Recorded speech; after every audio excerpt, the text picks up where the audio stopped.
Assalamualaikum warahmatullahi wabarakatuh. Sahabat Hasanah rahimakumullah. Pernahkah kalian dengar kata istiqomah? Apa itu istiqomah? Ikatan suami takut istri ketika di rumah. Bukan itu maksudnya. Ngomong soal istiqomah, saya teringat dengan firman Allah Subhanahu wa taala. Innal ladzina qalu rabbunallah tsumma istaqamu tatanazzalu alaihimul malaikatu alla takhafu wa la tahzanu wa absyiru bil jannati allati kuntum tu'adun. Amal itu, sahabat Hasanah, diterima oleh Allah. Yang pertama, qalu rabbunallah, segala sesuatu yang diniatkan hanya untuk Allah. Makanya yuk, niatnya kita revisi. Seringkali kita itu beribadah karena sesuatu, karena materi, karena surga, karena neraka. Kenapa kamu seperti ini? Ya karena saya berharap surga. Kenapa kamu sholat? Karena saya takut dengan neraka.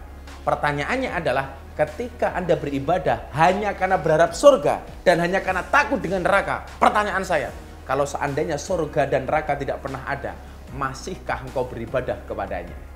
Makanya semuanya harus diniati lillahi ta'ala. Kenapa saya kerja sebagai kameramen? Ya lillahi ta'ala. Kenapa Anda berdakwah? Lillahi ta'ala. Kenapa Anda ibadah? Lillahi ta'ala. Ini yang dimaksud dengan qalu rabbunallah. Segala sesuatu diniati hanya semata-mata untuk Allah Ta'ala. Maka nggak ada beban. Kenapa?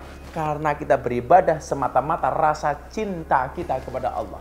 Dan ketika kita mencintai Allah, Allah akan mencintai kita. Maka dikatakan, aradallah an takuna mahbuban la muhibban. Allah menghendaki kamu tidak hanya sekedar mencintai, tapi juga harus dicintai. Tidak hanya mencintai, tapi juga harus dicintai. Kemudian yang kedua, amal itu diterima oleh Allah harus dilakukan secara istiqomah. Summastaqomu. Istiqomah itu artinya apa? Ajek kata orang Jawa. Konsisten, to be continuous. Dilakukan secara terus-menerus. Dilakukan secara rutin. Hari ini Anda membaca Quran 1 juz, kemudian libur 1 bulan, itu kalah fadilahnya daripada Anda membaca Quran 1 hari 1 ayat, tetapi dilakukan secara terus-menerus. Maka orang-orang yang melakukan ibadah diniati karena Allah, kemudian dilakukan secara istiqomah. Apa kata Allah dalam Al-Quran? Tatanazzalu alaihimul malaikah. Maka Allah akan menurunkan malaikat kepada mereka. Siapakah malaikat yang diutus oleh Allah? Tentunya bukan malaikat Israel, tetapi malaikat rahmat yang akan memberikan rahmat kepada kita. Maka tipsnya adalah, kenapa kita harus istiqomah? Karena begitu kita istiqomah, Allah akan mengutus malaikatnya mendatangi kita. Dan apa yang dikatakan malaikat pesan dari Allah untuk kita? Malaikat mengatakan, membawa pesan langsung dari Allah. Allah takhafu wa la tahzanu. Hai umatku, hai hambaku, kata Allah, janganlah kamu merasa takut, janganlah kamu merasa susah. Kenapa hari ini kita sering cemas, sering andilau antara dilema dan galau? Karena nggak ada keistiqomahan di dalam hati kita. Karena begitu kita istiqomah, Allah mengatakan kepada kita melalui malaikatnya, jangan susah, jangan takut. Kemudian di akhir ayat ini Allah mengatakan, wa absyiru bil jannati allati kuntum tu'adun, dan berikan kabar gembira bagi hambaku atas surga yang telah disediakan. Artinya apa?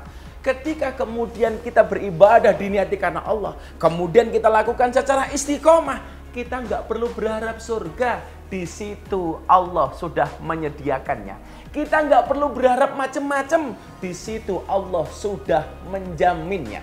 Kita nggak akan punya rasa was-was, tidak punya rasa takut, dan Allah sudah menyediakan surga berada di dalamnya. Maka jadikanlah lelah menjadi lilah dengan cara ibadah yang istiqomah. Ingat, kematianmu tidak menunggu istiqomah, tapi istiqomahlah sambil kamu menunggu kematian. Quote terakhir dari Gus Miftah, sholat itu bukan part time, apalagi sometime, apalagi no time. Tetapi sholat itu harus full time dan juga on time. Kenapa? Karena matimu adalah anytime. Terima kasih. Assalamualaikum warahmatullahi wabarakatuh.